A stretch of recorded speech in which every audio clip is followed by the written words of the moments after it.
We're closed. I know. That's why I came after everyone else left. Pharaoh Introductions doesn't sell brides. I'm not here to buy. Then tell me why you're really here. My grandfather gave me 90 days to get married. If I fail, I lose my family's inheritance and everything my family built. Mr. DeMarco, Pharaoh Introductions doesn't sell brides. I'm not trying to buy a bride. Then tell me why you're really here. Because I need someone who can find the right woman before 90 days run out. Before Mr. DeMarco tells me what's really hidden in his heart, please subscribe to the channel and like this video. And tell me in the comments where you're watching from. Now, let's continue. Alessio DeMarco had exactly 90 days to find a bride. Or the last thing his grandfather would see before closing his eyes forever was an empty frame on the portrait gallery wall. And this time, Enzo DeMarco was done pretending that frame did not hollow something out of him. I learned that on a cold Tuesday in March, when the most dangerous client of my career walked into my introduction agency and asked for something no amount of money could rush. A woman his dying grandfather could believe in. Not a companion for one evening. Not a stranger rehearsed enough to satisfy a family photograph. And not the kind of woman who would see the DeMarco name before she understood the man carrying it. A real woman, someone serious. Someone he could bring to Enzo's birthday celebration and say without performance or apology, "No, this is who I chose." Halfway through those 90 days, Alessio DeMarco would stand on the other side of my desk, looking at 3 files arranged neatly between us. My left hand would be wrapped in gauze beneath a sleeve pulled too low. A bruise would be darkening beneath my collarbone where no one at a dinner table could reach it with their eyes. Every breath would pull against the fracture a doctor would later confirm in my 3rd rib. And the files of the 3 women I had brought into his life would still be sitting there. Open, untouched, he would ask me who had done this. I would tell him I had tripped in the stairwell. He would know I was lying. For one long moment, I would expect the most feared man in Boston to demand a name, call his security chief, or deliver the kind of promise people whispered about when they thought Alessio DeMarco could not hear them. He would do none of those things. His eyes would move from the gauze on my hand to the 3 files on my desk. "Keep all of them in the process," he would say. Then he would turn and walk away. The following evening, photographs would show him entering the DeMarco estate beside the woman everyone assumed he would marry. She would be wearing emerald green. Cameras circling her as Enzo waited inside to meet the woman the family had already decided belonged beside his grandson. I would study those photographs with broken ribs beneath a silk blouse and believe Alessio's silence had given me the only answer I needed. He had seen what someone had done to me. And he had still walked toward another woman. At least that was what I believed. But on that first Tuesday in March there was no gauze on my hand. No woman in emerald standing beside him. And no reason for me to understand that the most dangerous part of helping a mafia boss choose a bride would not be his enemies. It would be falling in love with him while he appeared to be choosing someone else. That first morning was Tuesday. March 3rd, my name is Camilla Ferreau. I own Ferreau Introductions, a private matchmaking agency on Chestnut Street in Beacon Hill. Built by my grandmother for people who wanted love handled quietly and well. We served widowers who feared that loving again meant betraying a ghost. Divorced women who no longer trusted their own judgment. Wealthy sons who confused obligation with devotion. And lonely people too proud to say loneliness out loud. My grandmother used to tell me that people rarely came to a matchmaker because they could not meet someone. They came because they had stopped trusting themselves to recognize the right person when she finally stood in front of them. I was good at recognizing people. I could tell when a man wanted a wife and when he only wanted someone beautiful enough to confirm his importance. I could hear the difference between nervous laughter and humiliation. I knew when a woman said she wanted independence but secretly hoped someone would finally notice how tired she was. I knew which widowers still set 2 cups beside the coffee machine every morning. Which divorced men called control traditional values. And which wealthy clients believed generosity excused the fact that they had never learned to listen. I could recognize almost everything. What I could not recognize was the exact moment helping Alessio DeMarco choose another woman would begin to fracture my own heart. Alessio did not look like a man who struggled to meet women. At 36, he was unmarried, powerful, and feared by people who dropped their voices when they said his name. Newspapers called him a logistics entrepreneur and real estate investor. Prosecutors preferred careful phrases like alleged influence and suspected associations. People who understood how the city actually worked called him a mafia boss and stopped asking questions. Two men in dark coats waited beside a black SUV outside my window. Alessio came upstairs alone. He entered without knocking, then stopped just inside the doorway, as though he had remembered that this was one room in Boston he did not control. He was tall and lean, dressed in a navy suit that looked expensive without needing to announce it. His dark hair was cut short and neat. A faint line of stubble sharpened his jaw, and his expression was controlled enough to make emotion feel like classified information. "We are closed," I said. "I know." His voice was low and unhurried. "Then you also know appointments are required. Your assistant said you had no openings for 3 weeks. So I came after your final appointment because I did not want to displace anyone." That answer was more considerate than I expected. "It did not make me trust him, Mr. DeMarco," I said, keeping one hand on the folder in front of me. "Thorough introductions does not sell brides. I'm not here to buy." "You arrived after closing with guards outside. They are not here to negotiate your fee." "That is reassuring." The corner of his mouth moved, but the expression disappeared before it became a smile. He crossed the office and sat in the chair opposite my desk without waiting to be invited. He did not sprawl. He did not study the furniture as if calculating what it was worth. He rested both hands on the arms of the chair and waited as though waiting were a discipline someone had forced him to learn. "Why are you here?" I asked. "My grandfather is turning 82 in 90 days. That explains a deadline. It does not explain the bride." For the first time, Alessio looked away from me. His gaze moved toward the framed photographs covering the wall behind my desk. Couples. My grandmother had introduced couples. I had introduced couples. Smiling people captured in the easiest moment of love. Before marriage asked them to prove any of it. When I asked my grandfather what he wanted for his birthday, Alessio said he did not ask for a donation, a trip, another party, or a building named after him. He asked me to bring someone real to dinner. Someone real? I repeated. A woman I could imagine choosing after the guests left and the cameras went home. His voice remained steady, but something beneath it tightened. Not a paid smile, not a convenient date. Not someone willing to sit beside me for one evening because my name photographs well. He wants to look across the table and believe I will not spend the rest of my life alone. And what do you want? I want him to stop looking at that empty frame. That was not the same answer. I noticed, he noticed that I noticed, neither of us said so. Your grandfather has waited 36 years, I said. Why does this have to happen now? Alessio's jaw moved once before settling. His doctor spoke to me 4 days ago. Is he ill? Not in the way that makes people gather at hospitals. The control in his voice made the sentence more painful. His heart is weakening. His lungs are filling with fluid faster than the medication can clear it.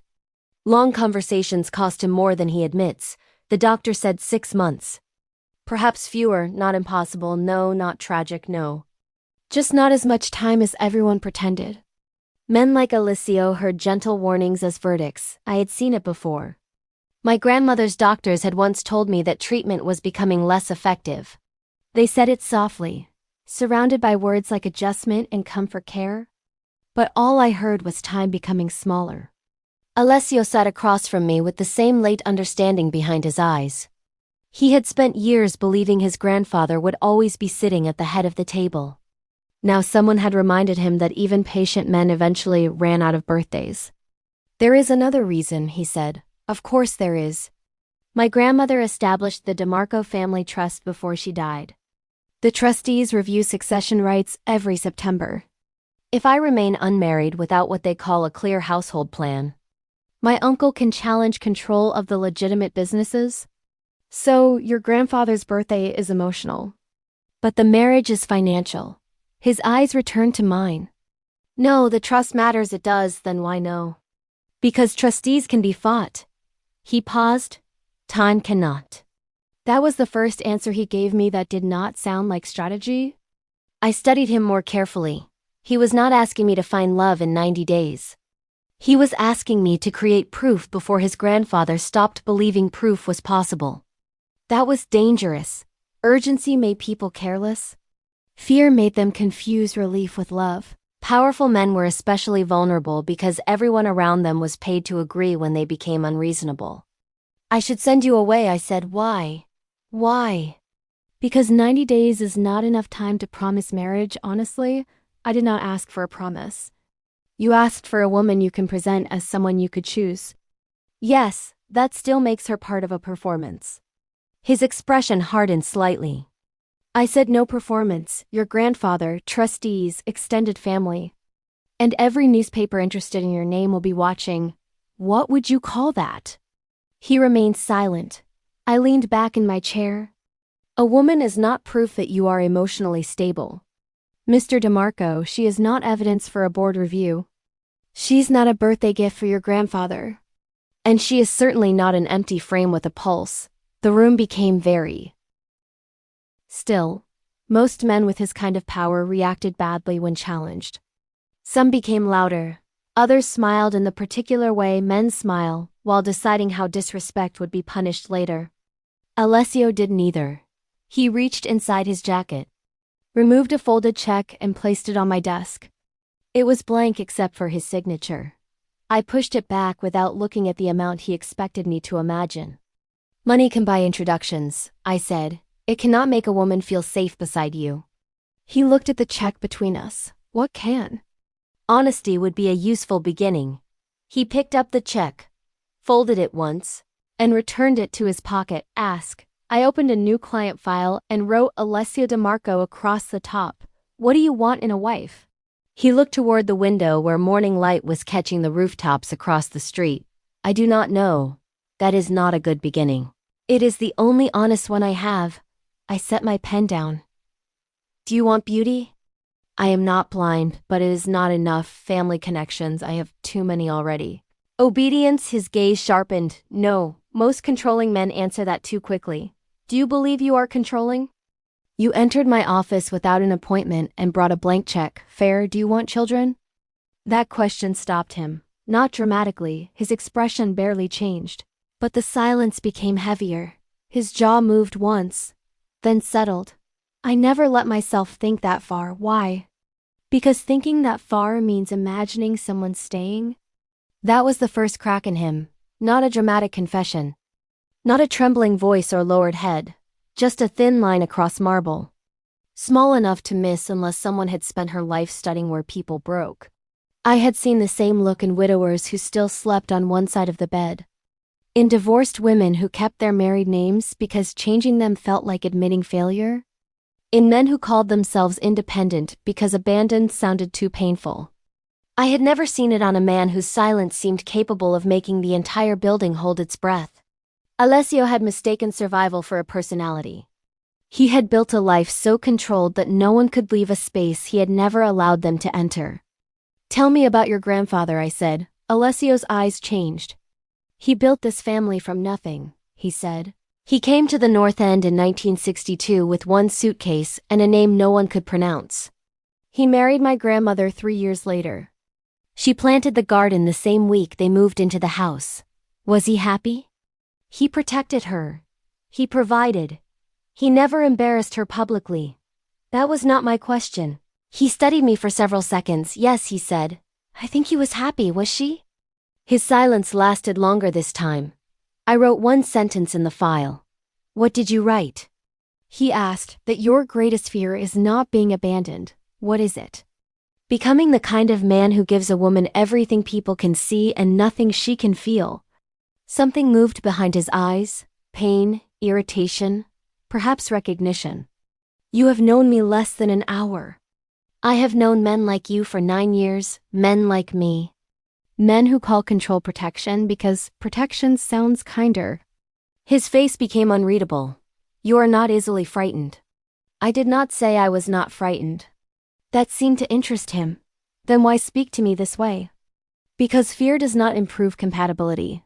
I closed the file. Before I introduce you to anyone, I need to see the life she would be entering. You want to visit my home?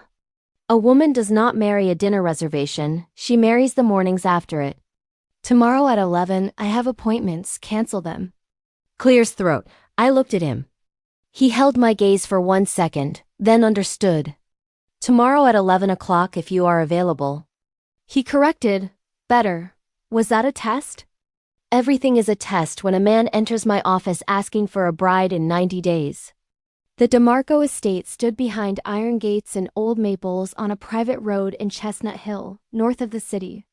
I arrived late Wednesday morning, March 4th. After moving 2 appointments and refusing the driver Alessio had sent. The house was not the cold fortress I had imagined. Warm brick, ivy climbing the eastern wall. Tall windows, and gardens arranged around a central fountain, gave it the appearance of an old family home that had learned to hide its teeth. Security men occupied the property so discreetly that a visitor could mistake them for groundskeepers. Until one noticed how precisely their eyes tracked every movement. Alessio met me at the entrance wearing another dark suit. You came alone, he said. Was I expected to bring an army? Most people who know my name do not enter these gates without reassurance. I have 4 appointments tomorrow. If I vanish, several wealthy widows will file missing persons reports.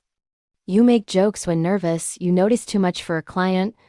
You asked to be examined before I could answer. A woman in a charcoal dress appeared in the marble entrance hall. Beatrice had served the DeMarco household for 31 years and carried herself with the authority of someone who had outlasted 3 family crises and 2 interior decorators. She took both my hands. So you are Camilla Ferro. I am the woman who returned his blank check. Alessio's jaw tightened. Beatrice, do not interrupt. I have waited 36 years to see you uncomfortable near a woman. She looked at me. He told you about the check. Alessio tells me almost nothing, Beatrice said. His face tells me the rest. She led me through the entrance hall toward a wide staircase. The walls were lined with portraits. Oil paintings in heavy frames, each one showing a couple. The first was small and dark. A young couple standing beside a storefront in the north end. The next, slightly larger. The same couple older, a child between them. Then another generation. And another. Each painting showed a marriage, each frame held a pair. The final frame on the wall was empty. I stopped. Alessio stopped beside me. My grandmother hung that frame the year I was born, he said. She said every DeMarco marriage deserved a place on the wall before it began. She wanted me to grow up seeing it there, waiting, and your grandfather. He winds his pocket watch every morning and looks at that frame before he goes downstairs. He has not missed a single morning in 36 years. The simplicity of that image settled somewhere beneath my ribs. A man winding a watch and looking at an empty frame. Every day, for 36 years, believing his grandson would eventually fill it. Alessio's grandfather was not in the garden or the library. He was upstairs in a room that smelled of old wood and lavender and the particular stillness that accumulates around people who know they are running out of mornings. Enzo DeMarco sat in a chair beside his bed, not because he could not lie down, but because he refused to meet anyone horizontally. A wool blanket covered his legs. His hands rested on the arms of the chair, and even at 82, even with fluid gathering in his lungs and his heart stuttering like an engine losing fuel, those hands looked like they had once gripped a city and never fully let go. His eyes were sharp. That was the first thing I noticed. Everything else about him was fading, but his eyes were not. They found me in the doorway and did not look away. So he said, "The matchmaker." His voice was thin, but carried the residue of a sound that had once filled rooms. "Yes, sir. Do not call me sir. I have been called worse things by better people. Sit." I sat in the chair Alessio positioned beside his grandfather's. Alessio himself remained standing near the window. As though proximity to the bed required a kind of courage he was still gathering. Enzo studied me. "You returned the check." I did. Why? Because a woman who can be bought will not stay when the money runs out, and the money always runs out. Mr. DeMarco, sometimes slowly, sometimes in a single night. Enzo looked toward Alessio. "I like her," he said. "Do not ruin this," I will try not to. You said that about the Calabria shipment in 2019. That was different. It was not. Enzo's eyes returned to me. My grandson believes control is the same as care. His grandmother spent 41 years teaching him the difference. She did not finish the lesson. I felt Alessio stiffen near the window but did not turn. What did she teach him? I asked. That a man who cannot sit still while someone he loves is afraid will spend his entire life solving problems he should be sharing. And what did he learn?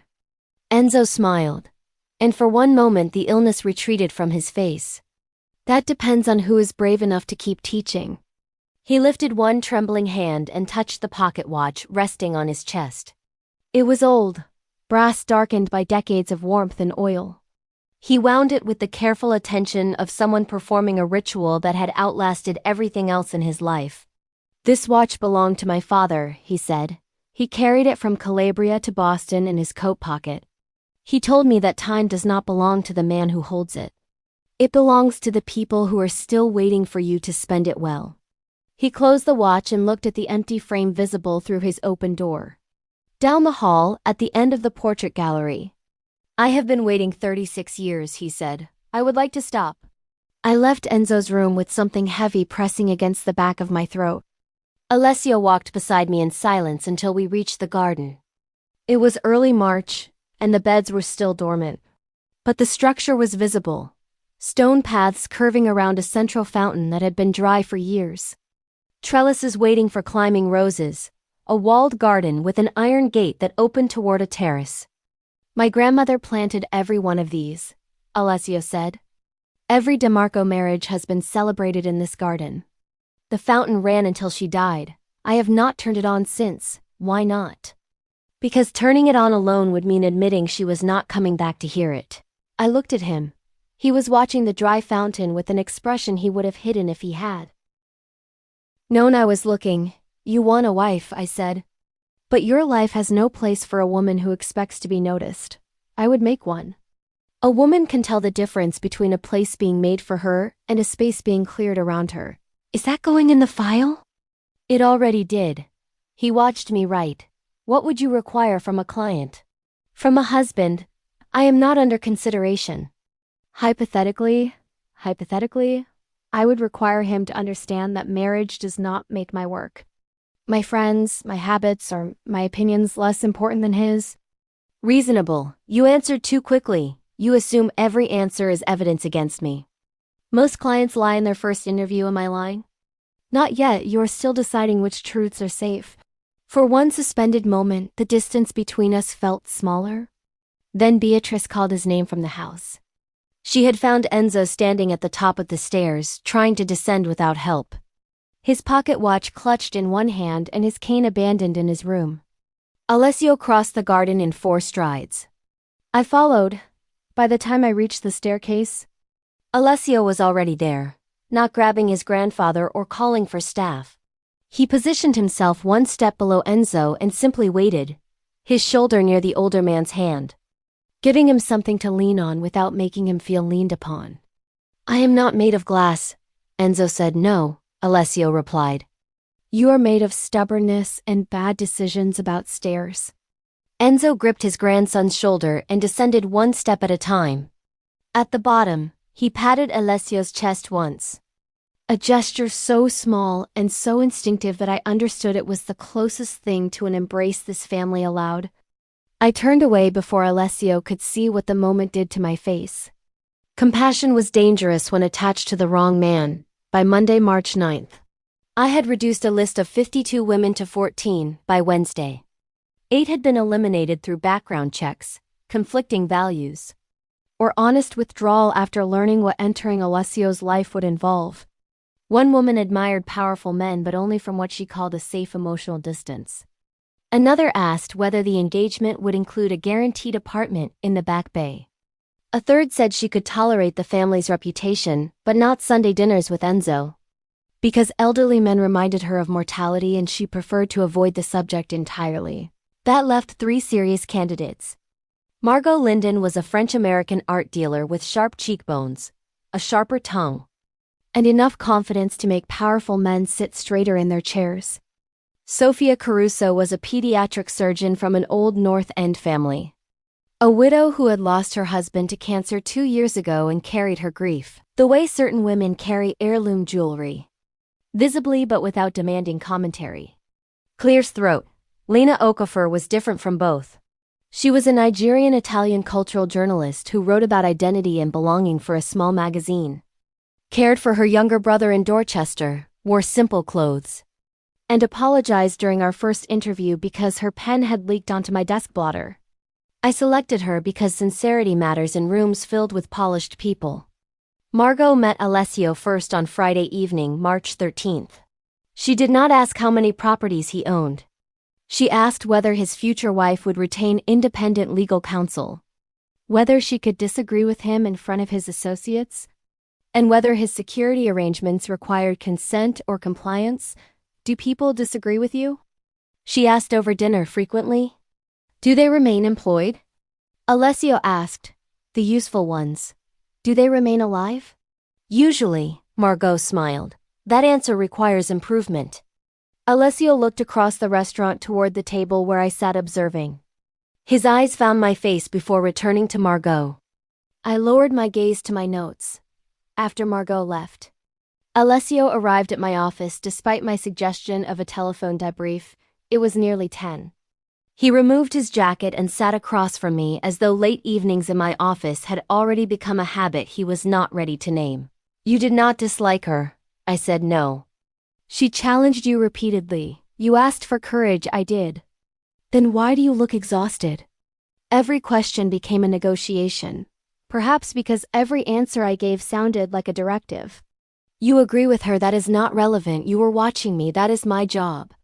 You frowned when I said joint accounts were unnecessary. Because they may be necessary to her. Would they be necessary to you? I am not a candidate. His gaze held mine. You say that often. Because you keep forgetting it. The radiator beneath the window ticked twice. A metallic knock that I had stopped hearing months ago. Alessio turned his head. Does it always do that? Only when it remembers it is old. I will have it replaced. Choose a wife. You redirect personal questions professionally.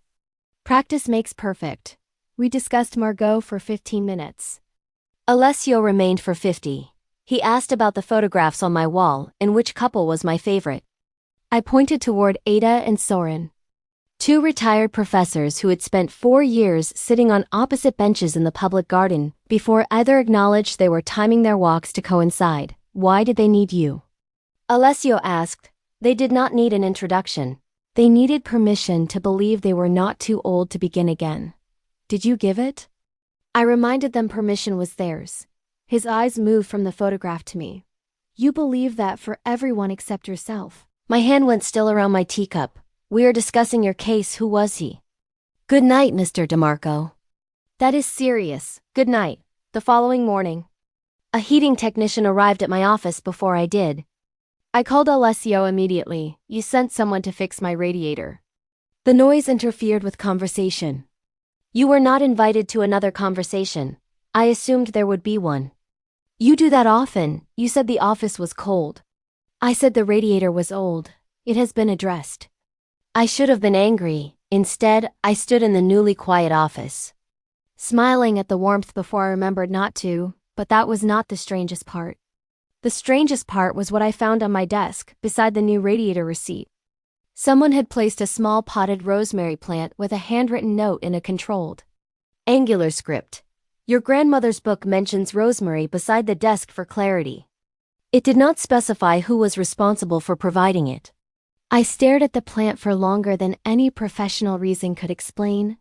Sophia Caruso met Alessio on Monday, March 16th in Enzo's garden.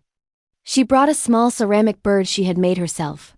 Because Enzo had once told a newspaper that his late wife kept ceramic birds on the kitchen windowsill. Sophia did not perform the gesture. She placed the bird on the garden wall and said, "Some things belong where memory can find them, Enzo." Watching from his wheelchair on the terrace, pressed one hand against his mouth. Sophia asked Alessio about his work with the port redevelopment and challenged his plan to replace a community health clinic with administrative offices. Not everything unprofitable is worthless, she said. And not everything old deserves preserving, Alessio replied. That is what men say when they become impatient with conscience. Alessio laughed, not the careful breath of amusement he used at dinner. A real laugh that changed his face and made him look younger, less armored. Less like a man who had been carrying a name since he was 26. I wrote strong compatibility in the margin of Sophia's file and pressed my pen hard enough to mark the next page. This was success. I had found a woman capable of entering Alessio's world without dissolving inside it. I should have felt proud. Instead, something sharp moved beneath my ribs. Alessio came to my office that evening. 2 cups of tea were already waiting. He looked at them and then at me. You remembered. It is my job, is it? Do not become sentimental because I observed a beverage preference. He sat down. You liked Sophia. She's intelligent, emotionally composed, kind to your grandfather, and unimpressed by your name.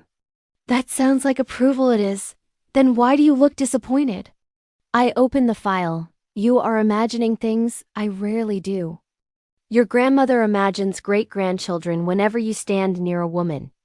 Perhaps it is hereditary. He watched me for several seconds, then allowed the subject to die. We discussed Sophia for 20 minutes. He stayed for an hour. Lena Okoffer's first meeting took place on Wednesday afternoon, March 18th, inside the solarium at the DeMarco estate. She wore a pale yellow dress and smoothed the edge of her napkin whenever someone addressed her directly. Alessio treated her with a patience I had not seen during Margot's negotiations or Sophia's challenges. When Lena dropped her teacup, Alessio caught it before 2 members of staff could move. Nothing spilled. He set it back on the saucer as though gravity were an inconvenience he had personally arranged to dismiss. I am sorry, she whispered. For physics, he said. She smiled despite herself. The meeting softened after that. Then Lena asked a question that changed the air. Does anyone outside your family have access to your private study? Alessio's expression did not move. Why? Lena's fingers tightened around her napkin. You mentioned that people depend on knowing where to find you. I wondered whether privacy is possible in a house like this. The study is private, of course, she lowered her eyes. I wrote the question in my notes. Afterward, Lena avoided looking at me. At 6:30 that evening, an unknown number sent one sentence to my phone. Stop asking questions about Lena Okoffer's family. I read it twice. No threat followed, no demand. Just one line from someone who knew I had started looking. I did not tell Alessio. I had no proof the message was connected to Lena, her family, or anything beyond a relative who objected to. The process matchmaking often disturbed people who believed marriage was a private form of ownership. I requested an expanded background check instead. But what I would discover next would change everything I thought I understood about the woman I had chosen and the family I was serving. On Friday evening, March 20th, Lena's second preparation session ended shortly after 8. She left the office pale and distracted, checking the street in both directions before stepping outside. I waited 10 minutes, locked her file away, and took the rear stairwell toward the parking garage. A man stood beside the service door, gray coat, ordinary face. No reason to remember him except that he knew my name. Miss Farrow, the building is closed. I only need a moment. Then schedule one. I stepped toward the stairwell. His hand closed around my wrist. The speed of it shocked me more than the pressure. His thumb pressed into the inside of my arm while 4 fingers circled the bone. Lena remains in the process, he said. You stopped checking her family. Let go, you heard me, I said, and you heard me. I looked directly at him. Let go. His grip tightened once before releasing. You are brave because you think DeMarco notices who stands near him. I did not mention Alessio. You did not need to. He walked through the service door and disappeared. I remained beside the stairwell, heart hammering, wrist burning where his hand had been. 4 dark ovals and the deeper mark of one thumb began darkening before I reached the office. I wrapped ice in a towel and told myself it was only a warning. No weapon, no broken bone.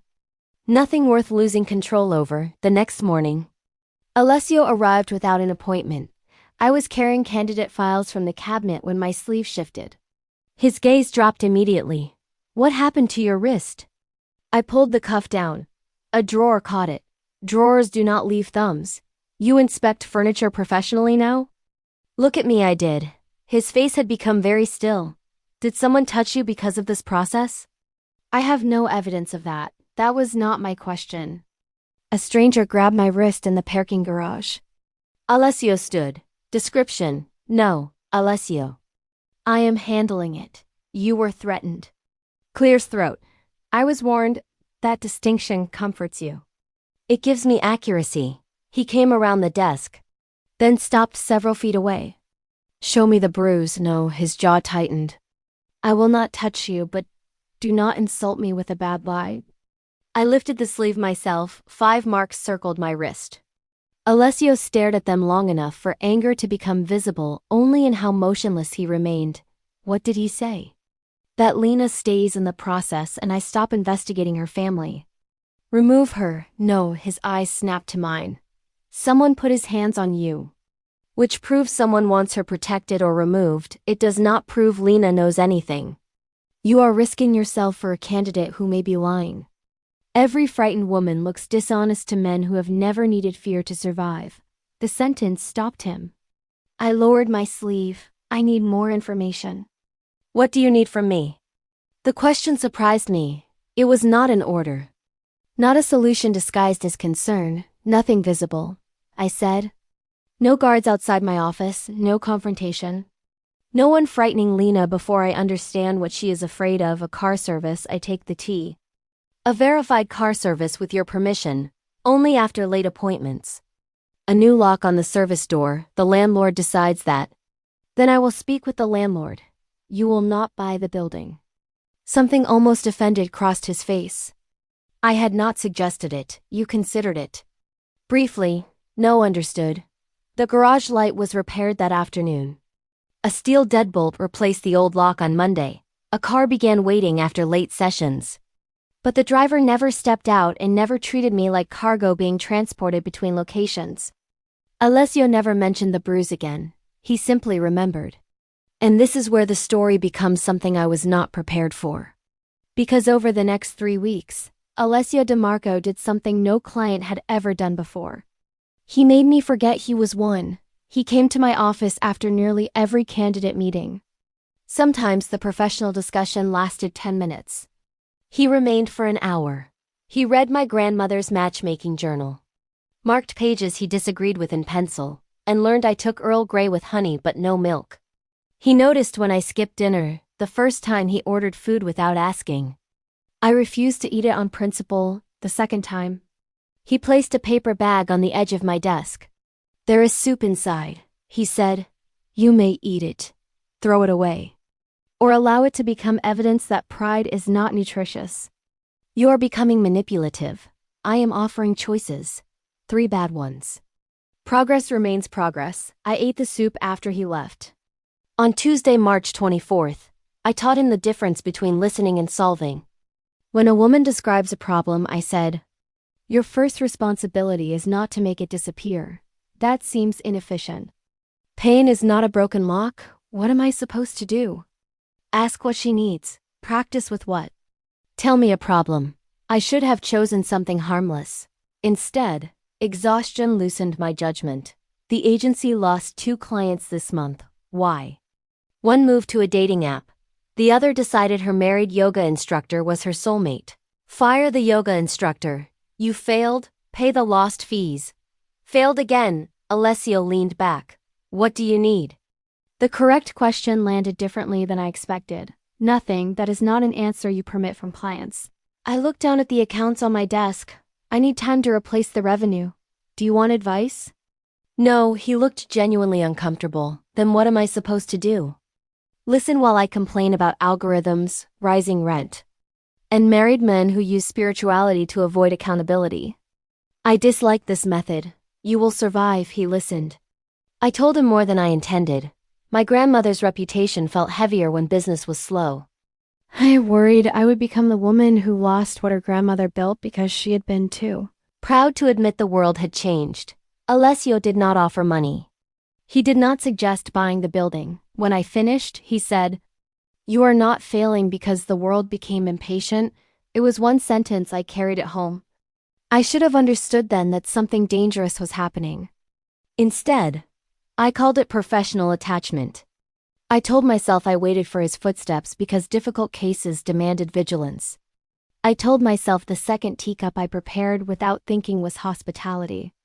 But what happened next would force me to stop lying to myself. If you're already feeling for Camilla, subscribe and like now. Because her hardest moment is still ahead on Thursday evening. March 26th, Alessio did not come. He had dinner with Sofia at a restaurant near the harbor. I knew because I had arranged it at 8:30. I looked at the untouched teacup across from me and felt ridiculous at 9. A society page posted a photograph of Alessio holding an umbrella over Sofia as she entered the restaurant.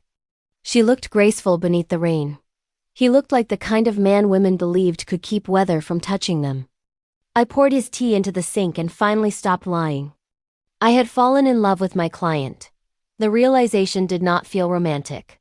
It felt like discovering a crack in the foundation of a building I had promised to protect. I had selected Sofia. I had coached Alessio. I had placed them at the same table and watched him become the kind of man I might have trusted if he had entered my life differently. Now every improvement I taught him would belong to another woman. Every honest question, every apology without defense, every moment of restraint would become part of someone else's marriage I could not confess. A matchmaker who developed feelings for her client did not merely risk embarrassment. She risked the women who trusted her process. Every future client who believed her judgment was separate from her hunger. And the agency her grandmother had left behind. So I did what women in my profession were trained to do. I organized my own heartbreak. I reduced unnecessary meetings. I sent written summaries.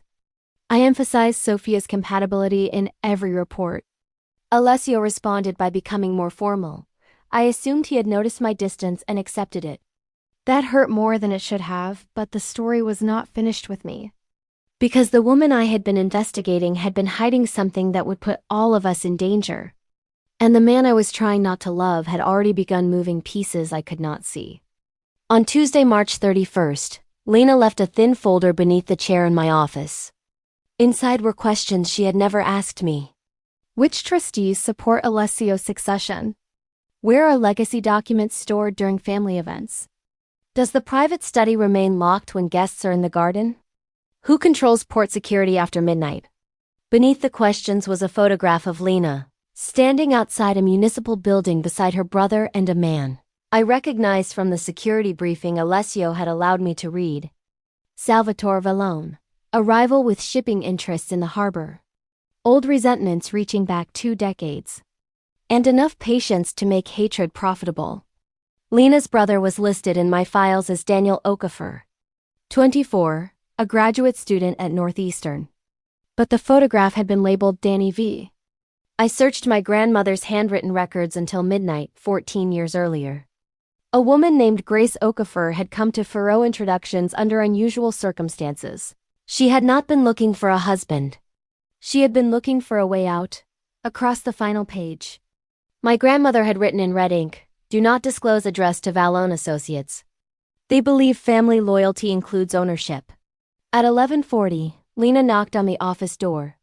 She entered pale, shaking, and already aware of what I had found. Her confession came in pieces. Salvatore Vallone was her mother's estranged half-brother. He had located Grace in a hospital 6 months earlier. He paid 2 medical bills, then used the debt to pull them back under his control. When Grace tried to disappear again, Salvatore took Daniel. Lena showed me a photograph of her brother sitting in an unfamiliar room. Frightened, but alive. Salvatore had forced Lena to enter my agency, become a candidate, and reach Alessio's private study during Enzo's birthday celebration. She was expected to copy port security schedules and leave a data device beneath his desk. I gave him nothing important, Lena said, wrong schedules. Public information, old meeting rooms, enough to make him believe I was a bang. We tell Alessio tonight. Terror transformed her face. No, if Alessio moves, Salvatore knows I spoke. Alessio has resources. Alessio has enemies watching those resources. My brother dies before his men find the door. I believed Alessio could protect people. I also knew his first instinct was action, and action created movement. Movement created consequences for people who could not outrun them. Give me until morning, I said. Do not contact Salvatore unless he calls. Do not change your routine. Why are you helping me? Because my grandmother helped your mother. Lena looked at me for a long time, then whispered, You love him. We are discussing your brother, you do. I see your face when he enters a room. That changes nothing. It changes what this will cost you. She left through the rear stairway. I copied the folder, locked the original and the data device inside my grandmother's cabinet, and wrote Alessio a message requesting an urgent meeting on Monday morning. April 6th. I did not explain why. I should have told him everything that night. But I was still trying to protect a woman whose mother my grandmother had protected years before me. And I was still afraid that Alessio's first instinct would be the wrong one. What I did not know was that Alessio had already begun to act. And the silence I mistook for indifference was something else entirely.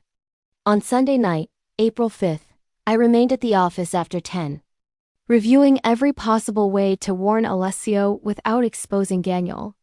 When I finally turned off the lights and entered the stairwell, 2 men were waiting near the service door. One was gray-haired with an ordinary face. The same man from the garage, the other was younger. Wearing gloves despite the warm evening, the younger man took my phone before I could reach the elevator. His fingers closed around the same wrist that had only recently healed. Lena remains in the process, the older man said. You destroy whatever she gave you. You tell DeMarco nothing. Where is Daniel? Comfortable, release him. After the birthday. The younger man twisted my arm behind me. Pain shot through my shoulder. You will attend the dinner, the older man continued. You will smile while DeMarco chooses. If you interfere, your grandmother's agency burns. Beatrice disappears walking home through a neighborhood with no cameras. And Daniel stops receiving his medication. Anger cut through fear. If you believe Alessio would choose Lena, you would not need to frighten the woman choosing for him. The older man's expression changed. The younger one drove me backward into the wall. The metal building directory struck beneath my shoulder blade. My breath left me. Confidence becomes expensive.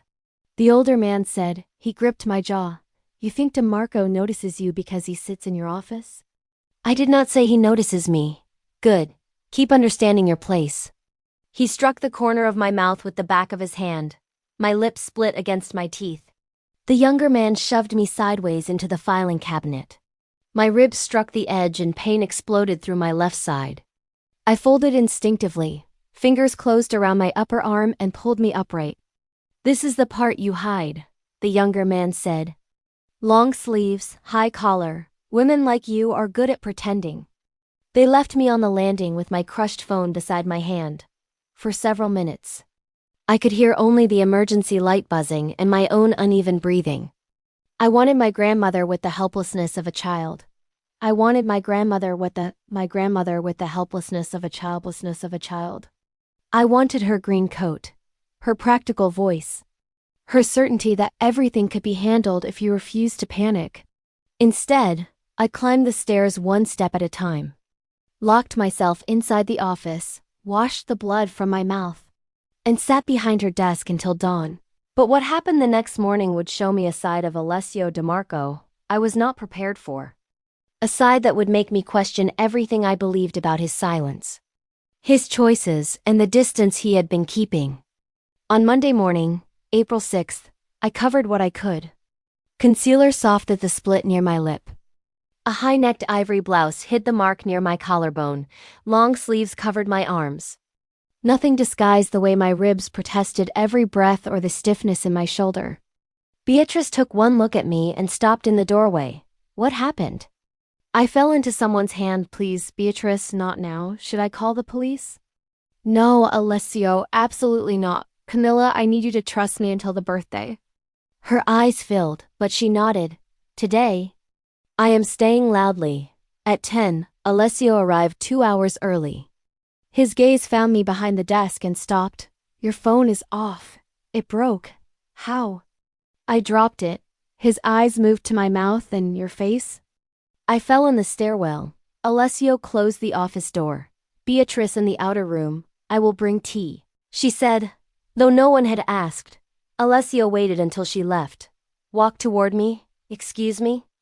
Walk. This is not an examination. No, it is an opportunity to decide whether you intend to continue lying. Heat rose beneath my skin. I stepped around the desk. The first movement was controlled. The second pulled against my ribs. I shortened the third without meaning to. Alessio saw. You are protecting your left side. I fell. Your shoulder struck the wall. Your wrist, my sleeve had shifted. A dark edge of bruising showed above the cuff. I pulled it down. Alessio's entire body became still. Who touched you? No one, Camilla. The sound of my name made the room smaller. This is not part of your contract. Show me your arm. No. He took one step closer and stopped outside my reach. His voice lowered. I am not asking to touch you. I am asking you to stop making me imagine worse than the truth. Daniel's frightened face appeared in my mind. Beatrice walking home through a neighborhood with no cameras. My grandmother's office burning. I lifted the sleeve myself. 5 dark fingerprints circled my wrist. Bruises disappeared beneath the fabric higher on my arm. Alessio stared at them. No visible anger crossed his face.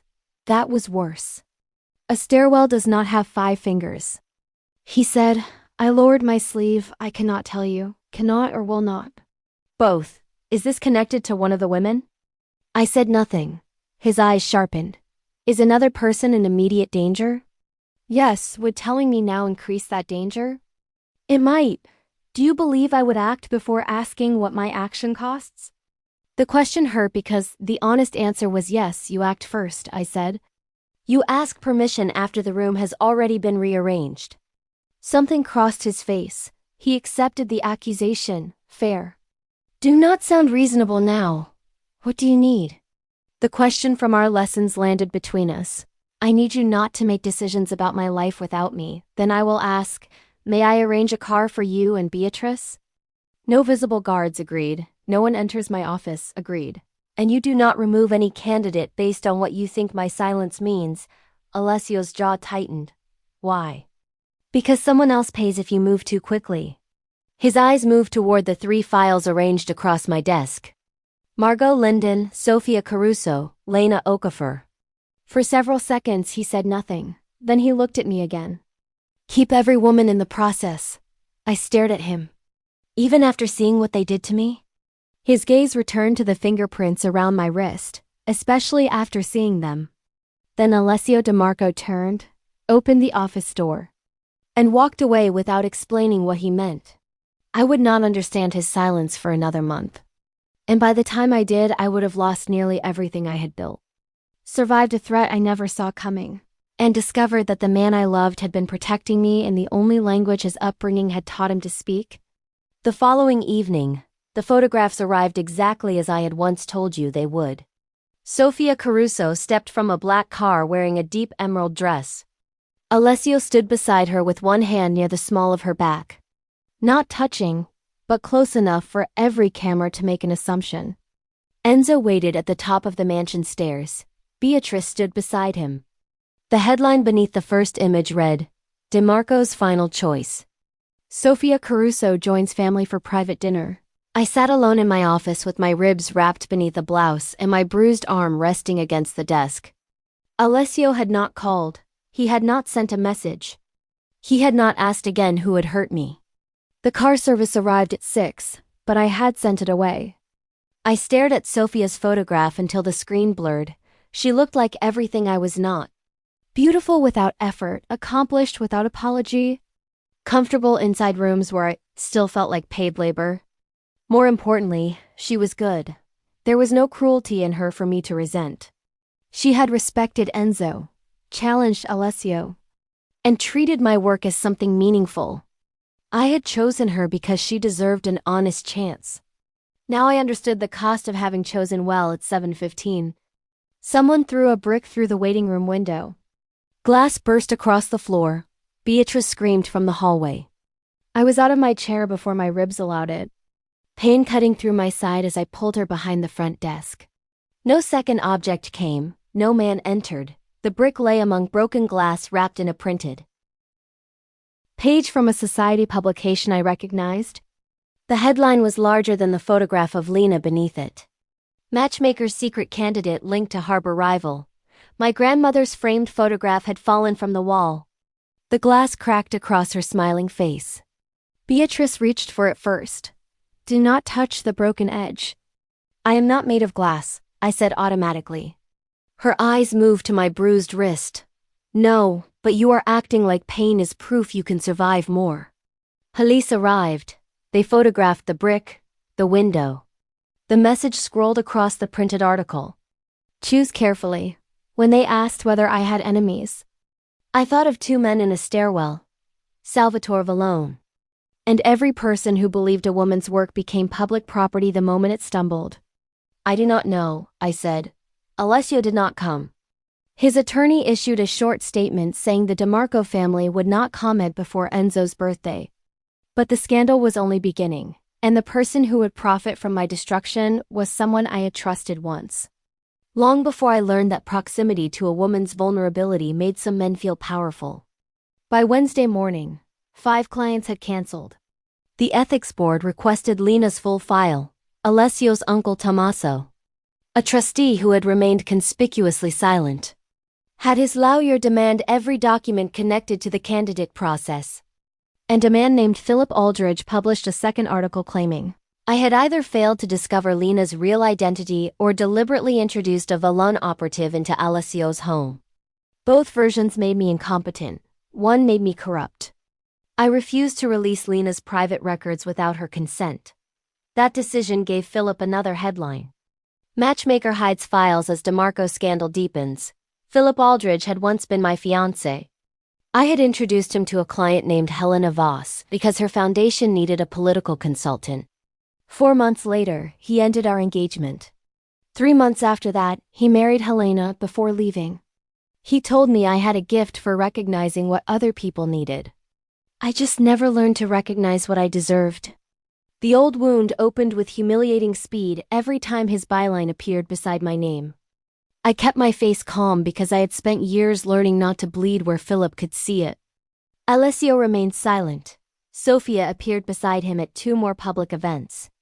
In one photograph, Enzo held Sofia's hand in another. Alessio leaned toward her while she spoke. Every image gave society the story it preferred. The powerful man had found the correct woman. The matchmaker had failed, become inconvenient, and disappeared behind the arrangement. But there was one person who saw through the photographs. And what she said to me would crack open every wall I had built around my own heart. On Thursday evening, April 9th, Sofia came to my office alone. The new window had not yet been installed. A sheet of plywood covered the opening, making the room feel smaller and darker. Sofia stood near my grandmother's cracked photograph while I finished a call with an angry client. You should have canceled. She said after I hung up, I did not invite you. Alessio did not send me. That is reassuring. She looked at the high collar of my blouse. Then at the way I avoided leaning against my left side. Are you hurt? I am working. That was not my question. You have spent too much time with Alessio. Perhaps she sat across from me. Do you love him? My hand stopped above Lena's file. You are a candidate. And you are avoiding the question. My feelings are not part of your evaluation, no. They are the entire reason you look at me like an apology. I closed the file. I do not dislike you. I know you are the strongest match. That is not what I asked. You understand his grandfather. You can enter his world without shrinking. You have your own work, your own name. And enough courage to disagree with him. You are describing compatibility. That is my profession. Sofia studied me. Alessio invited me to 3 public events after he saw your bruises. My breath caught. He told you? No. I saw the way he looked at your sleeve when I arrived for the last meeting. I saw the new security at your building. I saw him stop sleeping. Why are you telling me this? Because he asked me to remain publicly visible beside him without explaining why. He said someone connected to the process was being watched and my presence would help. I believe someone's safety depended on it. Did he say whose? No, Sophia looked at me carefully. But he did not look at me when he asked. Hope was dangerous, I refused it. You are still the woman most likely to be chosen. Do you want me to withdraw? The answer rose from the selfish part of me before professional discipline stopped it. No, why? Because you trusted me. Because Alessio deserves an honest choice. Because my feelings, if they exist. Do not give me permission to punish you. Sophia's expression softened. That may be the most painful answer you could have given. I am very good at painful answers. She stood at the door. She looked back. For what it is worth. I do not think Alessio has spent 90 days choosing among 3 women. What do you think he has been doing? Trying to understand why none of us feels like the woman he waits to see. She left before I could answer. I did not allow myself to believe her. Hope had once made me introduce Philip to Helena. Hope had kept me waiting after he began leaving meetings early to take her calls. Hope was simply humiliation before evidence arrived. But scientists later discovered something unexpected. No, that is not this story, but what I discovered next was just as surprising. On Monday, April 13th, Beatrice brought me an envelope without a return address. Inside was a photograph of Daniel Okafor sitting beside a window. A newspaper dated that morning rested across his lap. He was alive. Beneath the photograph, someone had written, "Birthday no sooner. Lena called from an unknown number that night. They know Alessio changed the security at your building. Did they hurt your brother?" "Not yet. Where are you?" "I cannot tell you," Lena's voice broke. "Alessio knows something." "How much?" Enough to understand the danger is connected to the process. She began crying quietly. Salvatore says the birthday dinner must continue exactly as planned. He says Sofia will be beside Alessio. The trustees will meet in the study and I will place the device. You will not. Then my brother dies. Your mother survived Salvatore once because my grandmother helped her. Mine is gone, Lena. Yours is still waiting for you to make the correct mistake. The words hurt because they were true. Alessio will not let him keep your brother. You still trust him after he walked away from your bruises? I looked toward the dark window. Yes. The answer came before I could protect myself from it. Lena heard, then tell him everything. I cannot risk Daniel, you are already risking yourself. The line went dead. 2 days later, a doctor appeared at my office. Claiming Beatrice had requested a house call. Beatrice denied it too quickly. The doctor examined my ribs in the small staff room. Confirmed a hairline fracture in the 3rd rib. Cleaned the cut near my lip and told me rest was not a suggestion. I asked who paid him. The building insurer, he said. My building has no medical insurer. He packed his bag. Then perhaps someone dislikes unpaid invoices. Alessio never mentioned the visit. I never thanked him. Neither of us acknowledged that his silence contained movement. On Friday, April 17th, Margot withdrew. She met me at a cafe near Newbury Street and returned the candidate agreement unsigned. He is not choosing me, she said. You cannot know that. I bill people for recognizing evidence. What evidence? He asks my opinions. He challenges Sophia. He protects Lena. But every time a door opens, he looks at it as if expecting the wrong person to walk through. I lowered my cup. You are imagining things. No, you are. Margot leaned back. I like him. I even respect him more than I expected. But I have no interest in competing with a woman who refuses to admit she entered the race. There is no race. Then why are you losing sleep? She left before her pastry arrived.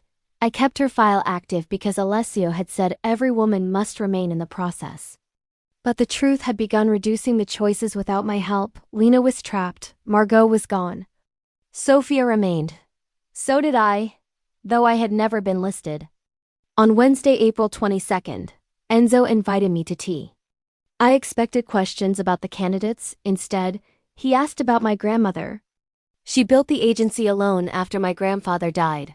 How old were you? 15. And when she became ill? I was 27. Enzo looked toward the garden visible through his window. Alessio was 26 when his father died suddenly. Everyone praised how quickly he became a man. No one asked whether he had been allowed to remain a grandson for even 1 day. He does not like helplessness. No, helplessness was punished in this family. He touched the pocket watch on his chest.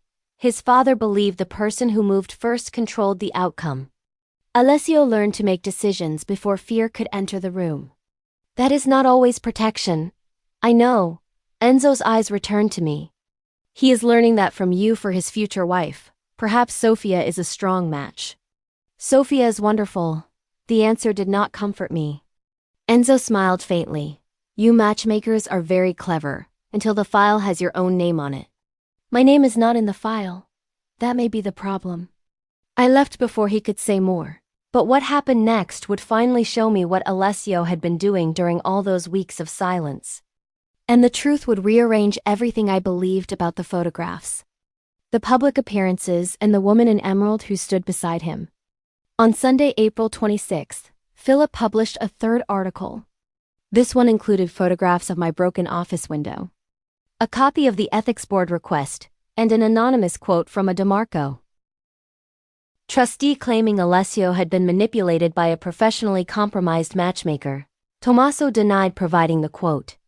No one believed his denial enough to challenge it publicly. Clients continued canceling. The agency account dropped below the amount needed for May rent. Beatrice offered her savings. I refused. Alessio sent nothing. I hated that part of me had expected him to rescue the agency despite everything I had taught him. I hated more that his restraint felt like abandonment. On Tuesday, April 28th, Sofia arrived for her final private meeting with Alessio. She wore white, not emerald, and carried no ceramic bird or careful gift. I observed from the terrace while they spoke in Enzo's garden. Sofia said something that made Alessio look toward the house. Toward me, I stepped back before he could see me watching. Later, Sofia found me in the library. He asked whether I could live with security changing my daily routine, she said. What did you say? That I could live with security. I could not live with a husband who used fear to make decisions for me. Good answer, you taught him to ask. That is my job. He asked what I would do if the man I loved was emotionally committed elsewhere. My throat tightened. What did you say? That I would not marry him. Did he say he was emotionally committed elsewhere? No, Sofia studied my face. He did not need to. I closed the file in my hands. The birthday is 9 days away. Yes, society expects your name. Society is often wrong, are you? She looked toward the garden. I think Alessio admires me. I think he trusts me. I think we might have built a respectable marriage if neither of us had met the person who made respect feel insufficient. Who did you meet? Sofia smiled sadly. A man who spends every conversation trying not to say your name. Before leaving, she touched my hand. Careful of the fading bruise. Whatever happens at the birthday, do not let anyone turn your silence into consent. On Friday, May 1st, Lena appeared at my apartment just before dawn. She wore the same pale yellow dress from her first meeting. Wrinkled now and carried no bag. Salvatore moved my brother, she said. The room in the photographs is empty. How did you get away? He wanted me to deliver this. She placed the silver data device on my kitchen table. He says I must hide it in Alessio's study before the trustees meet. Where is Daniel? I do not know. Lena's face collapsed. I did everything he asked, and he moved him anyway. Then we tell Alessio now. What if he already knows? Why would you think that? One of Salvatore's men disappeared. The gray-haired one who grabbed you in the garage. 2 bank accounts were frozen. A warehouse Salvatore used was raided by federal agents 3 days ago. Alessio's silence had already set something in motion. The thought moved through me like fear and relief braided together. Did Salvatore say anything about Alessio? He said DeMarco was pretending to choose Sofia while moving men through the harbor. Lena looked at me. He said Alessio's weakness had made him predictable. What weakness? He did not say. We went to the estate together. Alessio was not there. Giancarlo, his security chief, met us at the gate and listened without interruption. When Lena placed the data device in his hand, he looked at me. DeMarco expected this. Where is he? Handling it, Daniel? Possibly. Why did no one tell me? Giancarlo's expression remained neutral. Because the men watching you needed to believe the warning worked. Anger rose. You used me as bait. No, mister. DeMarco refused that plan. He used himself. Giancarlo would say no more. Lena remained at the estate under protection. I returned to the office where another cancellation waited and the May rent notice lay unopened on my desk. Alessio called for the first time in 23 days that evening. "Are you safe?" He asked, no greeting, no explanation. "Giancarlo has Lena." "I know, did you find Daniel?" "Silence, Alessio. Not yet, you should have told me what you were doing." "Yes, that is all?" "No, it is the only answer that does not make my fear an excuse." His voice sounded tired, rougher than I had ever heard it. "Why Sophia?" I asked. The question escaped before pride could stop it. "Why did you take her everywhere after seeing my bruises?" He was silent long enough to make regret rise. "Because people were watching where I looked, and where were you looking?" Another pause. "That is not an answer. It is the only one I can give before the birthday." "Then do not expect me to trust it." "I do not." Pain moved beneath the calm in his voice. "I only need you alive long enough to hate me afterward." The line went dead. I sat with the phone against my chest and tried to understand what kind of man arranges a car for a woman he will not visit, sends a doctor he will not acknowledge, freezes bank accounts she does not know about, and uses himself as bait while she believes he has chosen someone else. I did not understand it yet, but I would in 9 days. Everything I believed about Alessio DeMarco would be overturned in front of every person who had watched him choose another woman. And I would learn that his silence had been the loudest thing he had ever said. Enzo's birthday arrived on Monday, May 4th. The DeMarco estate garden had been transformed without losing its dignity. White roses and warm lights curved around the fountain, which had been turned on for the first time in 7 years. Water moved through stone, and the sound carried across the courtyard like something the house had been holding its breath to remember. Long tables circled the fountain. A string quartet played near the terrace. Reporters approved by the family waited behind a velvet rope. Trustees, business allies, relatives, judges, and society figures filled the garden with the careful laughter of people who understood reputation was another form of currency. I wore a black dress with long sleeves and a high neckline. The bruises around my wrist had faded to yellow, but the marks higher on my arm remained visible beneath thin fabric. My ribs still ached if I breathed too deeply. I carried the final candidate reports in a leather folder that had belonged to my grandmother. Margot arrived in midnight blue despite having withdrawn. "I enjoy professional disasters when I am no longer responsible for them," she said. Lena stood near a security guard. Pale but composed, Sophia arrived in the emerald dress from the photographs. She looked exactly like the woman everyone expected Alessio to choose. Enzo sat in his wheelchair on the terrace, the pocket watch in his breast pocket, his eyes sharp despite the oxygen tube resting beneath his nose. He welcomed Sophia with both hands. Beatrice stood behind his chair, watching the garden with the vigilance of someone who had survived worse evenings. Alessio was nowhere visible. Philip and Helena arrived together. Though the distance between them suggested marriage had become another room they occupied separately. Philip lifted his champagne glass when he saw me. "Brave of you to come. It is my client's event." "Your client appears to have survived your judgment." His gaze moved towards Sophia. "She does look unforgettable." Helena whispered his name in warning. He ignored her. Tommaso approached before I could answer. "Ms. Ferro, we should discuss the damage before Alessio announces his choice. The candidate process remains confidential." Confidentiality ended when you introduced a Valone operative into this house. Conversation around us softened. People were listening. "Lena was coerced," I said. "According to you." "According to evidence you refused to give the trustees." "Because a kidnapped man's life was at risk." Tommaso looked toward the reporters, convenient. Philip stepped closer. "Camilla has always been gifted at making her mistakes sound like sacrifices." The old shame rose, but it did not own the room anymore. Lena's mother came to my grandmother's agency 14 years ago seeking protection from Salvatore Valone. I said clearly, my grandmother helped her disappear. Salvatore found her again, took her son, and forced Lena into this process. Lena did not enter Alessio's life for money, status, or revenge. Tommaso's mouth tightened. And where is the supposedly kidnapped man? The garden gates open. Every head turned. Alessio entered wearing black. Beside him, a nurse pushed a wheelchair. Daniel Okafor sat beneath a blanket, pale and thin, but alive. Lena made a sound that broke through every whisper in the courtyard. Danny. She ran across the garden, dropped to her knees, and wrapped both arms around her brother. Daniel held her face and began crying.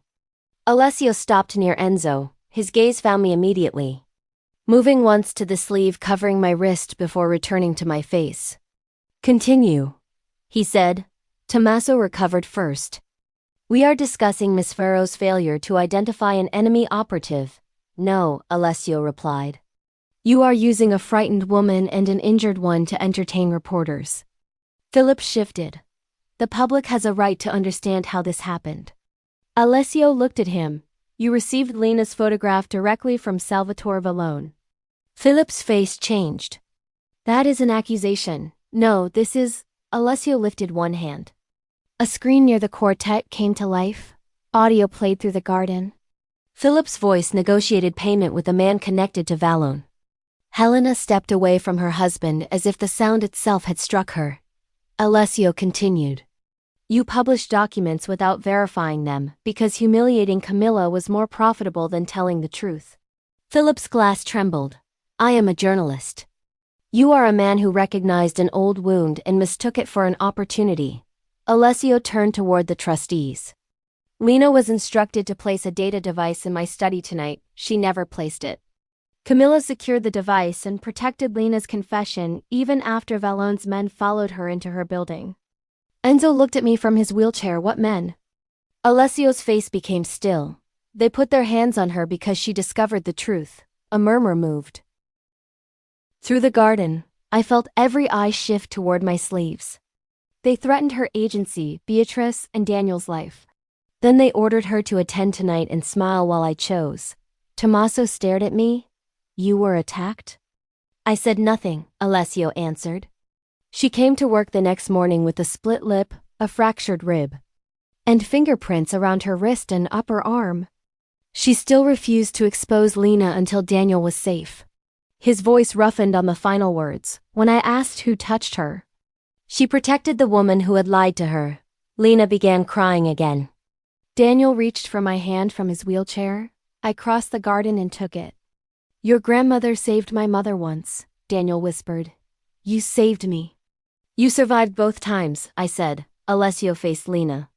Your uncle and the men who attacked Camilla are in federal custody. Their evidence includes the data device, financial transfers, security footage, and the threats sent to your phone. Salvatore Vallone's will not reach either of you again.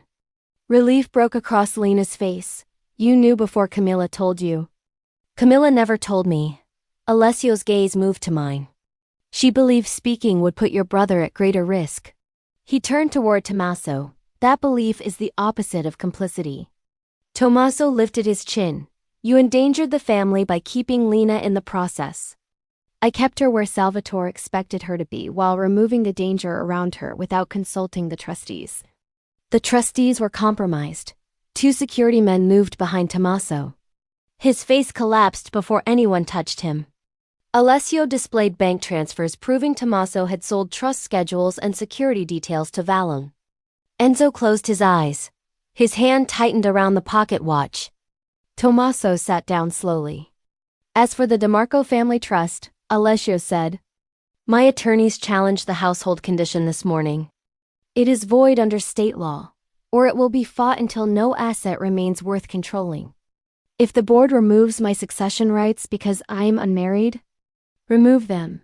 I will not use a woman's name, body, or future as evidence of stability for men who confuse marriage with governance. The garden remained silent. Enzo's eyes filled. The empty frame in the portrait gallery remained visible through the open terrace doors. Waiting as it had waited for 36 years, he looked at his grandson for a long moment. Then the trust is no longer the reason for tonight. No, and no woman is being presented as proof. No, then I will ask the only question that matters. Enzo steadied himself with both hands on his wheelchair. Which woman have you chosen, Dante? Every face turned toward the candidates. Alessio looked at Margot first. She lifted one eyebrow. "We would last 6 months," she said, "and spend 5 of them renegotiating dinner." Nervous laughter moved through the crowd. Alessio looked at Lena, who remained beside Daniel. She shook her head through tears. Then he looked at Sophia. The garden seemed to settle around her. She was beautiful, composed, respected, and exactly where everyone expected the answer to land. Sophia held Alessio's gaze, then looked toward me. Something almost sad softened her expression. Alessio turned away from her. He looked directly at me, Camilla Ferro. The name did not make sense at first. I heard it as if spoken from another room. A camera clicked. Someone inhaled sharply. Philip's glass stopped halfway to his mouth. Sophia closed her eyes for one brief second and smiled. Alessio crossed the space between us but stopped several feet away. He did not touch me. He did not gesture toward the empty frame. He simply stood where I could see him clearly. And he looked at me, not the way a man looks at a solution. Not the way a client looks at a service. He looked at me the way my grandmother had once told me a man looks, when he has finally found the thing he did not know he was searching for. And the finding of it has undone every plan he built to survive without it. "No," I said. The word escaped before thought. Pain crossed his face, but he did not hide from it. "You cannot say my name because the other choices became impossible. I am not. You cannot choose me because I was hurt protecting your family. I did not. You cannot announce your matchmaker as though she were a 4th candidate waiting behind a file. You were never a candidate." His voice was low enough that the garden leaned toward it. Then what was I? Alessio looked around at the guests, the cameras, the women I had brought into his life, and his grandfather beside the wheelchair. The pocket watch pressed against his heart. The reason none of the candidates could become my choice. My breath caught. He continued before I could interrupt. "I did not fall in love with Camilla because someone hurt her. I loved her before the first bruise appeared." Silence deepened. "I began loving her the morning she pushed my check back across the desk and told me money could not make a woman feel safe. I did not understand it then. I only knew I wanted to remain in the first room where my name failed to control the conversation." His eyes stayed on mine. She believed I returned after every meeting because the candidates required discussion. I chose restaurants near her office because I wanted a reason to go back. She believed I remembered her tea because I noticed details. I remembered because nothing about her felt small to me. She believed I read her grandmother's journal to improve the process. I read it because it was the closest thing she had to family. And I wanted to understand the woman who taught her to see everyone except herself.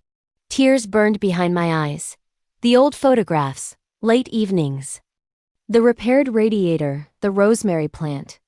The nearby restaurants and 2 teacups waiting on my desk rearranged themselves in memory like furniture being moved in a room I had refused to see clearly.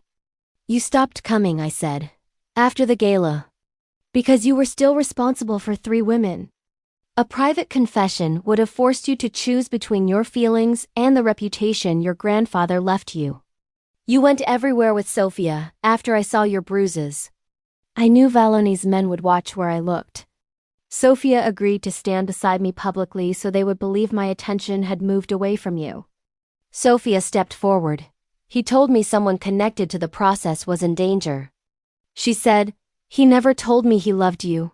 Her smile became gentler. "He did not need to. Every time a door opened, he checked whether you had entered." I looked back at Alessio. "You let me believe you did not care." Yes, the admission hurt. Why? Because the men who touched you believed their warning had worked. I needed them to keep believing it until Daniel was safe and the evidence was complete. You could have told me something.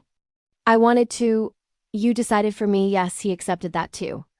And I was wrong to let protection become another form of control. I am sorry. No explanation followed, no request that I understand. Just the words I had once asked whether he knew how to say, "When did you know?" I asked that you loved me? He took a breath. "The night you told me listening was not the same as solving. You spoke about losing your grandmother's agency. And every part of me wanted to remove the problem. You asked me to sit with it instead." I realized I wanted to become the kind of man you could trust with pain I was not allowed to fix. My tears escaped. Alessio did not move closer. I am not asking you to marry me tonight, he said. I am not asking you to fill that frame. Satisfy a trust, comfort my grandfather, or reward me for protecting you. The contract ends at midnight tomorrow, when I am no longer your client. I will come to your office without a file and ask whether you will have one honest dinner with me. Enzo looked at the empty frame through the terrace doors, and then at me. It has been empty this long, he said softly. It can remain empty one more evening if the woman who belongs there has not chosen it yet. The garden waited. I had spent my life helping other women become answers. Alessio was offering me a question. Ask me tomorrow, I said. Relief moved through his face so quickly I almost missed it. I will. He did not touch me. That mattered. The birthday continued. Though nothing returned to normal, Lena remained beside Daniel. Margot drank champagne and told 3 trustees their governance model was embarrassing. Sophia sat with Enzo and refused every sympathetic look directed at her. Philip left before dessert. Helena did not leave with him. Reporters published the truth before midnight.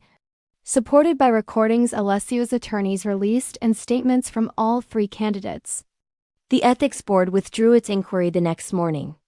2 cancelled clients returned before 10. A third sent flowers with an apology written by an assistant. At 11 the following morning, Alessio entered Furrow Introductions alone. No guards came upstairs, no blank check appeared on my desk. He wore a dark gray suit and carried a folder. You are early, I said. I have been outside for 20 minutes. Why? You said tomorrow. I did not know what hour became appropriate. That sounds almost nervous. It is deeply unpleasant. He placed the folder on my desk. Inside were signed statements from Margot, Sophia, and Lena confirming the process had been genuine. There was a formal retraction from Philip's publication, a letter from the ethics board, and a building report confirming the security system had been installed as restitution for danger created by the case. There was no ownership transfer, no donation to my agency, and no attempt to buy the building. You repaired what you could, I said. Without purchasing anything you did not ask me to sell. Progress, slow progress. His gaze moved to my wrist. The bruise was visible because I had stopped hiding it. How are your ribs healing? The doctor said no fracture. He sent him. I asked Beatrice whether you had accepted medical care. She said no.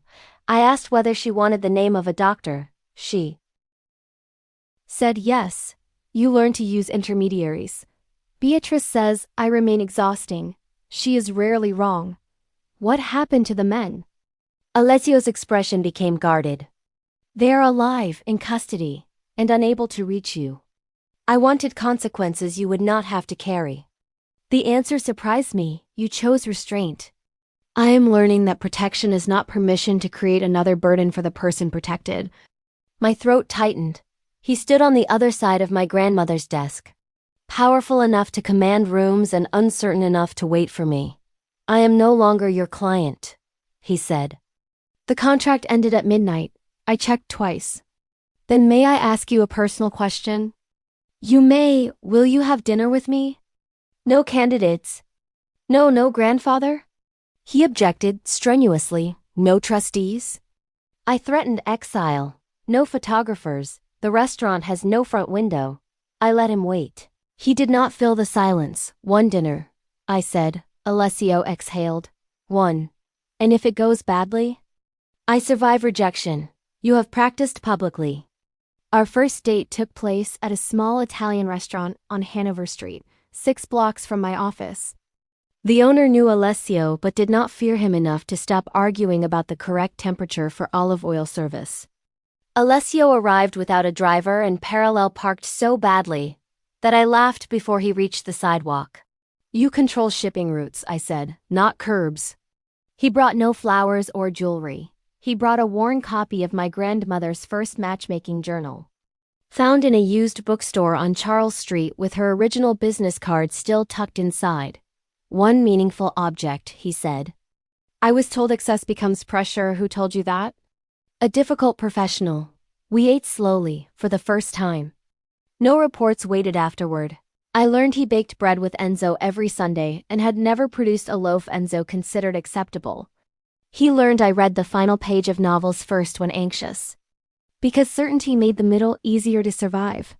I asked why every candidate dinner had been near my office. I told you, he said, I wanted to return even after Sofia. Especially after Sofia, she was perfect, That is not flattering. It is honest. Sofia is intelligent, kind, and capable of entering my world without shrinking. I admired her. But I never wondered what she was doing when she was not in the room. The simplicity of the sentence undid me and me. I knew when your office lights were on from 3 streets away. We walked back after dinner. Rain had begun, soft enough to silver the brick sidewalks of Beacon Hill. At the entrance to Faro Introductions, Alessio stopped beneath the awning. The city moved around us, no guards, no candidates. No grandfather waiting for an answer. I need to tell you something, I said. All right. I fell in love with you before Sofia's second meeting. His eyes closed for one brief second. That long? Do not sound pleased, I am trying not to. I hated myself for it. Why? Because I had selected women who trusted me because you were my client. Because Philip once used my introduction to choose someone else. And I felt history repeating itself every time you smiled at Sofia. Alessio's expression hardened at Philip's name, then softened. You were never a bridge to another woman. I did not know that. I know. He lifted one hand and stopped before touching me. May I kiss you? My breath caught, the first time he had nearly touched me. He stepped back because I was still his matchmaker. Now the contract was over, the street was quiet, and the choice belonged entirely to me. Yes, I did. Alessio's hand settled lightly against my cheek. He moved slowly enough that I could change my mind at any point. His mouth touched mine with a restraint that felt more intimate than urgency. The kiss was warm, careful, and almost unbearably gentle. When I leaned closer, something in him loosened. His other hand rested at my waist, avoiding the bruised side of my ribs without being told.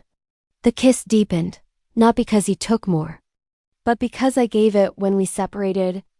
His forehead rested briefly against mine. Are you hurt? He asked. Not by that. May I do it again? You have become cautious. I am learning to ask before I decide. I pulled him closer, then asked less slowly.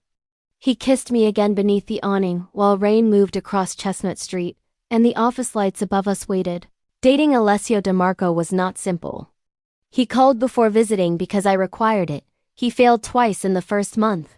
He sent a security car after me when the T stopped between stations and discovered that fear did not make unilateral decisions acceptable. We argued for 40 minutes. He apologized without explaining why he had been right. I learned that growth was less romantic than promises and more convincing. He learned that my independence was not a threat to his usefulness. I learned that accepting care did not make me owned. He sat in my office while I worked late and did not ask me to stop. He brought dinner and left it within reach.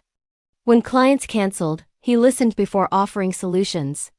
When I woke from dreams of the stairwell and fingers around my wrist, he did not tell me the danger was over. He asked what would help my body believe it. Sofia remained part of our lives. She restored the DeMarco Theater and later began dating Margot's brother, which Margot called an unacceptable conflict of interest. Lena and Daniel moved to another state under names of their own choosing. Lena sent me a postcard from a newsroom where she had found work. On the back, she wrote, "Your grandmother saved my mother once. You saved us again." Philip's publication survived, but his reputation did not recover as quickly as he expected. Helena separated from him before winter. I took no pleasure in that, though Beatrice took enough for both of us. Tommaso was removed from the trust board after records proved he had ignored his own compromised position because challenging the loan would have threatened his investments. He blamed Alessio, the attorneys, modern women, and eventually the weather. Enzo's health stabilized briefly after the birthday. He stopped winding his watch with the same ritual urgency, as though the empty frame had stopped being a deadline and become something closer to a promise. He began inviting me to sit beside him in the garden on Sunday afternoons, where he argued about bread recipes and told stories about his wife that made Alessio look away. Not because the stories were painful, but because they were tender. And tenderness in this family still felt like a language no one had finished learning to speak. Faro introductions were covered. New clients came because the scandal had made us visible. But I refused every person attracted only by Alessio's name. 6 months after Enzo's birthday, Alessio entered Faro introductions on a rainy Tuesday afternoon. He wore the same controlled expression he had brought the first morning. But no client file rested beneath his arm. "You look nervous," I said. "I am." "That remains entertaining," I suspected. He waited until Beatrice closed the outer office door. Then he came around my grandmother's desk and lowered himself to one knee. The ring was old, simple, and beautiful. It had belonged to his grandmother. "I came here asking you to find a woman I could place beside me," he said. "You taught me that a wife is not evidence of stability, an answer to a deadline, or a person fitted into an empty frame. She is someone whose freedom must remain intact beside your love." My eyes filled. "That sounds rehearsed." "I practiced in the car." Continue. "You know how I fail. You know what fear turns me into if I do not speak before acting. You know the life attached to my name. And you have never confused understanding it with surrendering to it." He opened the box. "I am not asking because my grandfather is waiting, because a trust requires it, or because anyone outside this room needs proof. Camilla Faro, will you marry me? I am keeping the agency. I would not survive working here. You do not buy the building. I have been forbidden by 3 attorneys and Beatrice. When you are afraid, you tell me before you send cars. Guards are solutions." "Yes," Enzo continues interfering with dinner. "No power in the city can prevent that." "And the empty frame," Alessio looked at me. "It remains yours to fill." I held out my hand, then yes. He closed his eyes for one quiet second before sliding the ring onto my finger. "May I kiss you?" "You are still asking only where the answer matters." "Yes." We married in Enzo's garden the following spring. The fountain ran. Sophia wore blue. Margot denied crying. Lena and Daniel returned for the ceremony and sat beside Beatrice. Enzo walked 3 determined steps without his cane before admitting pride was not a medical plan. The empty frame in the portrait gallery, vacant through 36 years of family celebrations, held my grandmother's photograph during the ceremony. After the vows, Enzo touched the frame and whispered, "She should have seen this." "She did," I said, later. After the final guest left and the garden lights softened, Alessio found me beside that frame. The white roses had begun closing in the night air. Music drifted faintly from the house. He offered his hand but did not take mine until I placed it in his. "Mrs. DeMarco," he said. "That will require practice. I have patience. You developed it recently, under expert supervision." I looked at the man who had entered my office believing love was another problem urgency could solve. He had not rescued me into loving him. He had noticed me, failed me, listened, changed, and waited for me to choose him back. The first time Alessio saw my bruises, I believed pain had finally made me visible. I understood now that he had seen me long before anyone tried to leave proof on my skin. "May I kiss my wife?" He asked. "You may." His kiss was slow, private and warm. This time there was no client. No deadline, no enemy watching, no grandfather waiting at a table, and no empty frame demanding an answer. There was only the man.